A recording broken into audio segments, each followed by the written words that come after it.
Good morning, welcome back to my channel. ঘড়িতে এখন 6টা মতো বাজে। ঘুম থেকে উঠেছি আরও আগে 5টার সময়। এখন আছি বাপের বাড়িতে।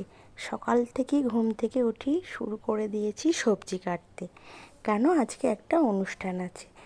তার জন্য সমস্ত সবজি নিয়ে কাটতে বসে পড়েছি।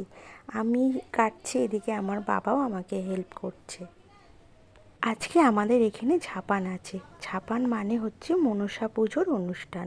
এই গ্রামের সমস্ত বাড়িতে আজকে এই অনুষ্ঠানটা আছে। গ্রামে প্রচুর মেলা বসে এবং আরও অনেক কিছু হয় এই অনুষ্ঠানের জন্য, তাই প্রতিটি বাড়িতেই প্রচুর আত্মীয় আসে। এখানে আমার বাবাও কাটছে আর আমার মামা সমস্ত মশলা মিক্সিতে পেস্ট করে নিচ্ছে। রান্নাটা মামা আর মেসোমশাই মিলেই করবে, আর আমি যতটা পারছি সমস্ত কিছু হেল্প করে দিচ্ছি।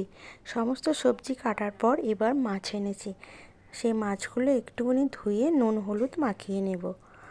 আর এখানে আছে চিকেন। বাবা এখানে অনেকটা চিকেন নিয়ে এসেছে। চিকেন ছাড়াও আজকে মটনও হবে, তাই চিকেনটা আমি প্রথমে ধুয়ে রান্নার কাছে রেডি করে দেব। এই দুটো প্যাকেটে মিলে 4 কেজি মতো চিকেন এখানে আনা হয়েছে। যতক্ষণ চিকেনটা ধুয়ে নেব তার আগে ওখানে আমার মামা আর মেসো রান্না শুরু করে দিয়েছিল, এবং এরা সমস্ত কিছু আলু ভাজাও হয়ে গিয়েছিল, ফুলকপিও ভাজা হয়ে গিয়েছিল। আজকে ভেজ ডাল থেকে পটল চিংড়ি, চিকেন, মটন, মাছ থেকে শুরু করে অনেক কিছু রান্না হবে। ভেজ ডালের সবজিগুলো ভেজে রেখেছে।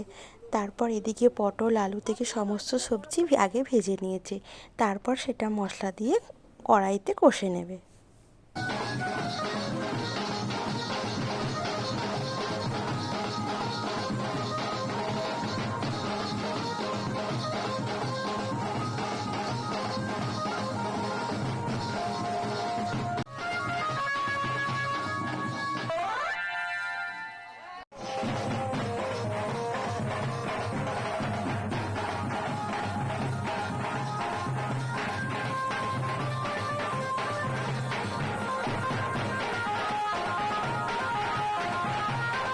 এই বাজনাটা বাড়ির কাছে এসেছিল। এই বাজনা দেখে বাচ্চাদের খুব আনন্দ। বেশিরভাগ রান্নাটাই কমপ্লিট হয়ে গেছে। আজকে রান্না হচ্ছে সাদা ভাত, আলু ভাজা, আর এখানে আছে ভেজ ডাল, এখানে আছে পটল চিংড়ি, চিকেন হয়েছে, আর হয়েছে রুই মাছের কালিয়া, আর হয়েছে আমড়ার চাটনি, আর সাথে ছিল পাঁপড়। আর দুটো রান্না বাকি ছিল, ফ্রায়েড রাইস আর মটন। এই দুটো রান্না আমার দিদি করবে। তাই দিদি প্রথমে রাইসে চালটা সিদ্ধ করে নিয়ে সমস্ত সবজি ভেজে নিয়েছিল, এবং তার উপরে সমস্ত সবজি দিয়ে রাইসের মশলা দিয়ে ঘি দিয়ে এই রাইসটা তৈরি করছিল। আমার দিদির হাতে রান্না খুব টেস্টি হয়। আর মামা আর মেসোমশাই অনেকক্ষণ গরমের মধ্যে তারা রান্না করেছিল, তাই বাকিটা রান্না আমার দিদিই করবে। অনেকটা চাল ছিল বলে ভাতের উপরে একটার পর একটা লেয়ার দিয়ে নিচ্ছিল, যাতে সমস্ত সবজি সব কিছু ভেতরে মিশতে পারে। সমস্ত সবজি দেওয়া হয়ে গেলে সবশেষে দেওয়া হয়েছিল ঘি, এবং এটা ভালো করে মিশিয়ে রেখে দেওয়া হয়েছিল। ফ্রায়েড রাইসটা আমাদের রেডি হয়ে গিয়েছিল, আর এখানে তৈরি হয়ে গিয়েছিল মটন। এটাও আমার দিদি রান্না করেছিল। রান্না এবার সমস্ত কমপ্লিট হয়ে গেল। সমস্ত রান্নাগুলোই খুব টেস্টি হয়েছিল। দিদির রান্নাটাও, আবার মামা মেসো মিলে যে রান্না সেটাও। এখন সন্ধেবেলা, দুপুরে খাওয়ার পর একটু রেস্ট নেওয়ার পর এখন যাব একটু মেলা দেখতে। যেহেতু মেলা বসেছে তাই ছেলেটাকে রেডি করিয়ে দিচ্ছে। আর এই দিকে আমার দিদিও দিদির মেয়ের চুলটা একটু বেঁধে দিচ্ছিল, কেন আমরা সবাই একসাথেই মেলা দেখতে যাব। বড়দের থেকে মেলায় ছোটদেরই বেশি আনন্দ হয়। আর আমার ছেলে তখন থেকে বলছে, মা কখন যাবে কখন যাবে, মানে ও বাড়িতে আর থাকতেই চাইছে না। আমাদের বাড়ি থেকে 3 মিনিটে হাঁটা পথেই মেলাটা। আমরা মেলাতলায় পৌঁছেও গেছি। বর্তমান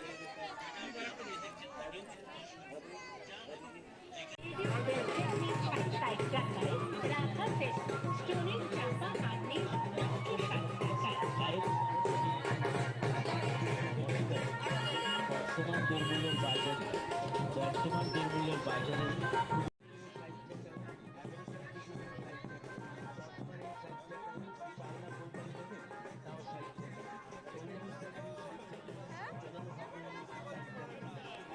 আর মেলাতলায় গেলেই ঘুগনি খেতেই ইচ্ছা করবে, যারা ঘুগনি ভালোবাসে। আর ফুচকা, এদের তো মেলাতলায় সবাই খাবেই। কিছুটা মেলার ঘোরার পর এবার আমরা ঘুগনি নিয়েছিলাম। আমি আর আমার দিদি দুজনাই ঘুগনি খেয়েছিলাম। বাচ্চারা কেউ ঘুগনি খায়নি, কেন ওরা ঘুগনি খেতে পছন্দ করে না। অন্য এমনি সময় ঘুগনিটা খুব সুন্দর টেস্ট হয়, কিন্তু মেলাতলায় এই ঘুগনিটা খুব একটা ভালো টেস্ট হয়নি। আমরা ঘুগনি খাওয়ার পর এই বাচ্চারা খেয়েছিল এগরোল, ওদের এগরোল কিনে দিয়েছিলাম। এই এগরোলটা খাওয়ার পর আর খেয়েছিলাম ফুচকা। ফুচকার মধ্যে কেউ খেয়েছিল জল ফুচকা আর কেউ খেয়েছিল দই ফুচকা, দুরকম ফুচকাই খাওয়া হয়েছিল। আর ফুচকা খেয়ে সবশেষে মেলা থেকে বাড়ি যাওয়ার আগে খেয়েছিলাম আইসক্রিম। এই আইসক্রিমটা খেতে খেতে আমরা দেখেছিলাম আমাদের এখানে বারুদের এক কদম গাছ হয়, যেটা বাঁশের ওপর অনেক কিছু কারুকার্য করে যেখানে বারুদগুলোকে বেঁধে দেওয়া হয়, এবং গাছের নিচে আগুন দিলে একটা একটা করে স্টেপ বাই স্টেপ সেই আগুনটা ওপরে উঠতে থাকে, এবং সেখান থেকে বিভিন্ন রকম কারুকার্য দেখা যায়। এই কদম গাছটা দেখতে ভারী সুন্দর লাগে, কিন্তু এই গাছটাকে তোলার সময় খুব কষ্ট হচ্ছিল, কারণ গাছটা প্রচুর বারুদ ছিল, যেটাকে সোজা করে দাঁড় করাতে প্রচুর অসুবিধা হচ্ছিল। চারিদিক দিয়ে দড়ি দিয়ে বেঁধে সেই গাছটাকে সোজা করা হয়েছিল। এই কদম গাছটা পোড়ানো দেখে আমরা মেলা থেকে বাড়ি এসেছিলাম। আর এইটা হচ্ছে সেই ঝাপানের তলা, আর এইটা হচ্ছে সেই ঠাকুরতলা, মা মনসা ঠাকুর, যার উদ্দেশ্যে এই ঝাপানটা হয়। এখানে বহু একটা পুরনো নিম গাছ আছে এবং এখানে মনসা গাছ আছে, এটাই পুজো হয় এখানে। যেহেতু কদম গাছটায় আগুন দেওয়া হয়েছিল, তবে তার এই আগুনের কালারে এই ঠাকুরতলাটা দেখতে খুবই সুন্দর লাগছিল, বিভিন্ন রকম কালারও হচ্ছিল। এই ঝাপানটা বছরে একবার হয়, তাই আমরা সবাই অপেক্ষায় থাকি কবে এই দিনটা আসবে, যেটা এই দিনে প্রচুর আনন্দ হয়। সমস্ত গ্রামের মেয়েরা এই দিন সবাই একসাথে মিলিত হয়, অনেক আত্মীয় স্বজন প্রত্যেক বাড়িতেই আসে, যেখানে সবাইকার খুবই আনন্দ হয়। আজকে আমার ব্লগটা এই পর্যন্তই। সবাই ভালো থাকবেন, সুস্থ থাকবেন।